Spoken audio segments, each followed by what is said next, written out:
बयनिख्रुइ दुखुनांथाव बाथ्राया बेसो दिनै बाथौ खेराइ मोनसे हटेल बानायनानै हाग्रामा महिलारि बिथाङा बे बाथौ खेराइयाव लाइमोनफोरखौ लाबोनानै बेवहाय बायदिसिना जौ लोंनाय डीजे दामनानै मोसानाय आरो फरायसाफोरखौ फरायनायनि थासारिनिफ्राय गुबुंले खालामनाय मोनसे थासारि दागासिनो दङ। कलेजाव फरायफुनाय फरायसाफोरखौ इउनिभारसिटियाव फुनाय फरायसाफोरखौ लाबोनानै जयनिं खालामहोनाय हाग्रामा महिलारिनि गोसो गोरबोआव हारि होननाय बर' फिसा होननाय हारिनि एजेन्डा होननाय जेबो गैया। बिथांनि गोसोआव दा मोननैल' खोथा दङ, फैसा आरो पावार। फैसा आरो पावारनि थाखाय बिथाङा बायनोबो हायो, फाननोबो हायो, सिगिनोबो हायो, गावबो माने मालायनियाव बन्दक थानो हायो, जि नांगौ बेखौनो खालामनो हायो। हाग्रामा महिलारि बिथांजों खुलुमजानाय आंनि थांखि नङा। दिनै संकसनिफ्राय सदिया नङाब्लाबो गहपुरसिम जोंनि रायजोआ अरनायनि मोनसे खाबु फैबाय आरो BPF आ बेफोरबायदि खोथाखौ साननो रोङाखैमोन। बिथांमोना जौ जुवा गाज्रि साननाय गाज्रि मावनायजों राजखान्थि दैदेनदोंमोन। सानैसो गावसोरनि मानसिखौनो बिथांमोना ओरै जइन खालामलाय ओरै जइन खालामलाय, खाना जाहोलाय माबालाय बेखौ खालामगासिनो दङ। दिनै भैरबकुन्द समस्थियाव जोंनि UPPL नि पार्टीनि जि मोनसे मिटिं जादों, बेवहाय 12निफ्राय 1700 सुबुङा पार्टीयाव जइन खालामगोन होननानै जोंनो ब्लक कमिटिया फोरमायदों आरो माखासेखौ आंनि आखाइजों आं जइन खालामदों। बेवहाय माखासे यं युथ लिडारफोर फैदों आरो गुबुन हारिनि इन्टेलेक्सुवेलफोरबो फैदों, बिथांमोनखौ आं जइन खालामहोदों। दायो UPPL होनना बुङोब्ला बयबो जोबोद मोजां मोनो, मानोना 19 बोसोर BPF नि सासननि समायाव रायजो राजाफ्रा जेखौ लुबैदोंमोन बेखौ मोनाखै।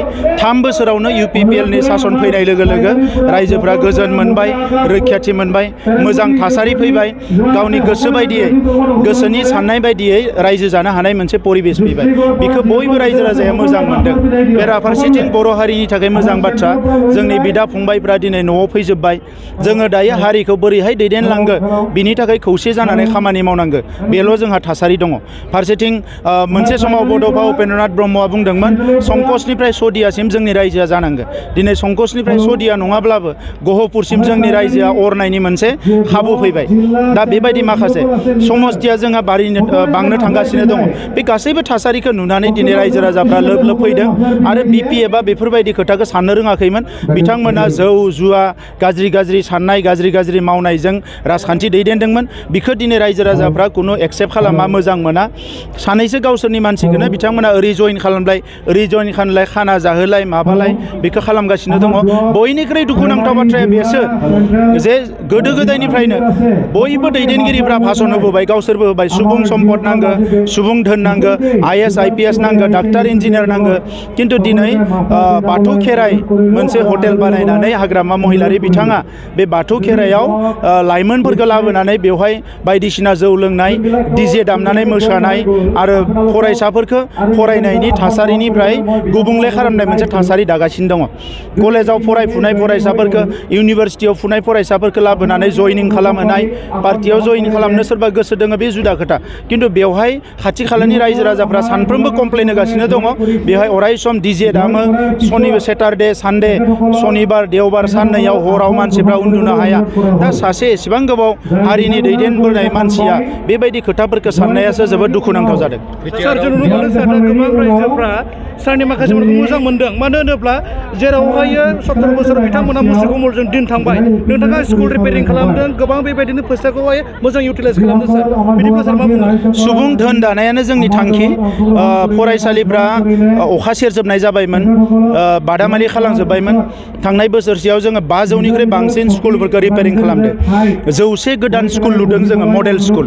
आरो लोगोसे दायो फोरोंगिरि थिसननाय, फोरोंगिरिफोरखौ ट्रेनिं होनाय, साइन्सनि ट्रेनिं होनाय, गं 20 बासाव साइन्स लेब जोंनि फरायसाफोरखौ फोरोंगासिनो दङ। जोंनि फोरोंगिरिफोरखौ बेंगलराव साइन्सनि ट्रेनिं लानो हरदों, फोरोंगिरिफोरखौ गुन गोनां सोलोंथाइ होनो थाखाय दिल्लीयाव ट्रेनिं लानो हरदों। गोबां रोखोमनि खामानिखौ जों मावगासिनो दङ। लाइमोनफोरनि थाखाय दाउ अमा फिसिनाय, बड'फा माने लाइभलिहुड मिशन, गोबां रोखोमनि खामानिफोरखौ जों आखायाव लादों। सानसे नोंथांमोनजों अदालगुरियाव फैनानै मोनफ्रोमबो बिसयखौ लानानै आङो गोलावै सावरायगोन आरो नोंथांमोना गासैबो सोंलुखौ सोंनो हागोन, आं गासैबो फिननायखौ होगोन। बड'लेण्डनि सोमावसारनाय समावबो 100% बड'लेण्ड जाया होननानै हेंथा होदोंमोन दिनैबो बिटिआर एकर्डनि इमप्लिमेन्ट जानायाव बिथाङा हेंथा होदों। हाग्रामा महिलारिया नोंथाङा जेखौ सोंदों बिनि फिननाया मोनसेल'। हाग्रामा महिलारिनि गोसो गोरबोआव हारि होननाय बर' फिसा होननाय हारिनि एजेन्डा होननाय जेबो गैया। बिथांनि गोसोआव दा मोननैल' खोथा दोङो, फैसा आरो पावार। फैसा आरो पावारनि थाखाय बिथाङा बायनोबो हायो, फाननोबो हायो, सिगिनोबो हायो, गावबो माने मालायनियाव बन्दक थानो हायो, जि नांगौ बेखौनो खालामनो हायो। हारिनि जेसेबां अलखद जागोनब्लाबो बे खोथाखौबो बिथाङा उल्थायनानै बुंनो हायो। बिनि गोबां फोरमान जोंनि आखायाव दङ। दा नंखायनो हारिया मा सानो बेखौ डिसिसन लानो सम जाबाय जे हारिया जुदि गोग्गो आरो जौगानाय थासारि दानांगौब्ला हाग्रामा महिलारि होननाय मानसिखौ कुनुदिन माने दिनै रायजो राजाफ्रा आरोबाव जायगा होनांगोन होननानै आं साना। बिथाङा नोंथांखौ खुलुमनो थाखाय साबायखर। खुलुमनोथ' नांगोननो बिथाङा दिनै नङा गाबोन खुलुमनांगोन। नाथाय आं खुलुमजानाय नङा, मानोना बिथाङा बैसोआव आंनिख्रुइ देरसिन। बिथांजों खुलुमजानाय आंनि थांखि नङा। बर' हारिनो मोनथायखौ लाबोनानै सासे बर' फिसा हिसाबै बर' हारिखौ गेरेमसा हारि दानायाव खामानि मावलांनायासो आंनि थांखि। हाग्रामा महिलारि बिथांजों खुलुमजानाय आंनि थांखि नङा। सार नोंथाङा बोसोरबानि टारगेटआव बोसोरथामावनो जथेस्थ' मावनो देखायनो हाबाय सार। आरो बिदि फिन फैगौ बोसोरनैयाव जिखिनि खामानि मावगोन बेजों जोंनि माहारिया फैबाय थानाय 20 बा 50 बोसोराव जाहाथे जौगालांबाय थानो हायो बिनि फाउन्डेसनखौ गायनो थाखाय खामानि मावगासिनो दङ। मोनफ्रोमबो जिल्लायाव दायो कचिं सेन्टार जागोन, मोनफ्रोमबो भिसिडिसिआव नलेज सेन्टार जागोन। आरो जायखौ जों रायलायो आमेरिका, इंलेण्ड, जापानफोर बायदि जौगालांनांगौ, बिनि माखासे मिशनखौ जों बानायगासिनो दङ। आरो बिनि थाखाय गुबुन हादोरफोरजोंबो सोमोन्दो दानानै माखासे खामानिखौ मावगासिनो दङ। हारिमुनि बिथिङावनो जा, सोलोंथाइनि बिथिङावनो जा, जेखौ हाग्रामा महिलारि आरो बिथांनि टीमा सानाखैबो मावाखैबो। फरेनाव थांनानै बिथांमोना जौ लोंनानै गिदिंहैदोंमोन, बेनिख्रुइ जेबो मावाखैमोन। Thank you.